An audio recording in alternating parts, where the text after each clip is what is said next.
Hey, I'm Mock and I work on copyright at YouTube. Today I'm going to tell you about three things. First, I'm going to talk a bit about abusive copyright claims and takedowns, which is when someone who doesn't own the copyright to any content in your video tries to tell us that they do.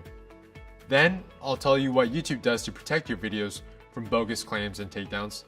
And last, I'll let you know where your options are if you ever run into a copyright issue that you think is a mistake. So what do I mean when I say abusive copyright claims? You might already know, but not everyone does. When people use our copyright claiming tools like Content ID or sending a takedown request to claim or take down videos that they don't have the rights to, that's abusive. In other words, these are bogus or fraudulent Content ID claims and copyright takedowns, and they're not okay. We take abuse of our copyright tools seriously, and we're not afraid to punish people who misuse them. That said, YouTube isn't a court of law, and we're not always able to make a final call about who really owns the rights to what content. Sometimes, that needs to be determined in court. To explain this more, I'm going to need to give you a little background info first. On YouTube, there are two types of copyright issues you might run into. Your video can get a copyright takedown, which results in a strike, or it can be claimed through Content ID, which is used by thousands of YouTube partners, most of whom manage the rights of many different creators and artists.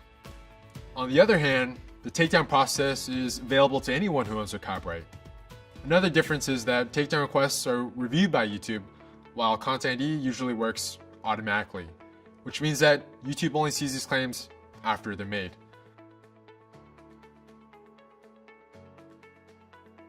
Even though these systems work differently, we use similar guidelines to tell if a Content ID claim or takedown request is suspicious. There are certain patterns that show us very clearly when a copyright issue is bogus. Now, if you're a legitimate copyright owner, don't worry about making a casual mistake, getting labeled as fraudulent or abusive. It's very unlikely, and if we do suspect something, we'll give you a chance to explain what happened before you take any action on your channel. We always try to distinguish between people who are maliciously abusing copyright to block videos they don't like, and people who have made an innocent mistake. Copyright is complicated, and we understand that it can be tricky to manage your rights, so we always try to educate people about how the process works. But we have zero tolerance for bad actors who use copyright as a tool to censor or troll members of the YouTube community. One thing that's important to keep in mind is that for large copyright owners using Content ID, small oversights or mistakes they make can have a huge impact. For example, a record label might provide a wrong title for one of their songs, and that might confuse creators who receive Content ID claims from them. When we see things like this, we follow up with the Content ID partner to make sure they review their claims, fix their issues, and find a way to avoid the same problem going forward. We've helped clear up millions of inappropriate Content ID claims this way. If a copyright owner continues to make this kind of mistake, we may limit their access to Content ID or terminate their partnership with YouTube entirely. We've taken action against hundreds of current and former partners. Overall, we see far more blatant attempts to abuse copyright through the takedown process rather than Content ID. This is because anyone with a YouTube account can access our copyright takedown web form. While the vast majority of takedown requests we receive are legitimate, we still terminate tens of thousands of YouTube channels every year for attempting fraudulent takedowns. Another thing we hear a lot of concern from creators about is fair use. Criticism or commentary of someone's copyrighted work, even without their permission, is often protected by copyright law. But we still see copyright owners use our tools to try to control legitimate reuses of their work. Our team makes a huge effort to catch takedown requests targeting fair use videos before those videos are removed. When we catch these, we take the opportunity to educate the copyright owner about fair use and similar laws around the world. In some cases, we're even able to protect these videos creators against copyright lawsuits. If fair use interests you, you may want to learn more about our Fair Use Protection Initiative.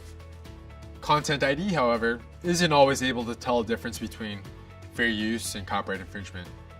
If you wind up with a Content ID claim on a fair use video, you can always dispute the claim.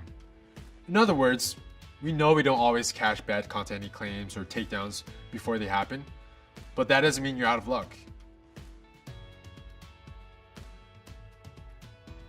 Since you have the most context about your video, you're often in the best position to understand if a claim or takedown is incorrect, and you always have a way to fight a claim that you disagree with.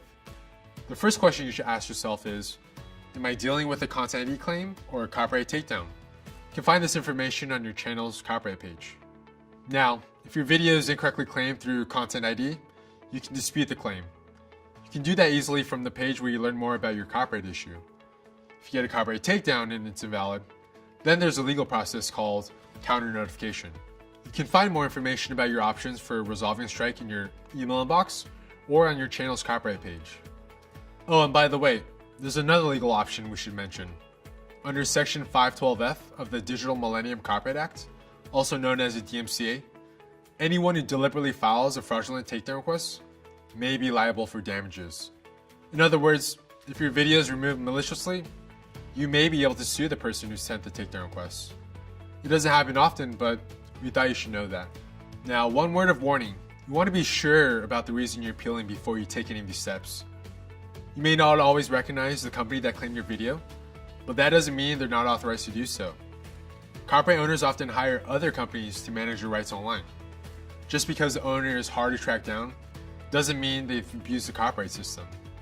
You may want to reach out to the copyright owner first, or get legal advice if you're not sure about what to do. We hope we've given you a clear idea of how we fight bogus copyright claims. We know it's a big issue for our creator community. Have we answered your questions? Would you like to hear more about anything we discussed today? Let us know in the comments. Thanks for watching.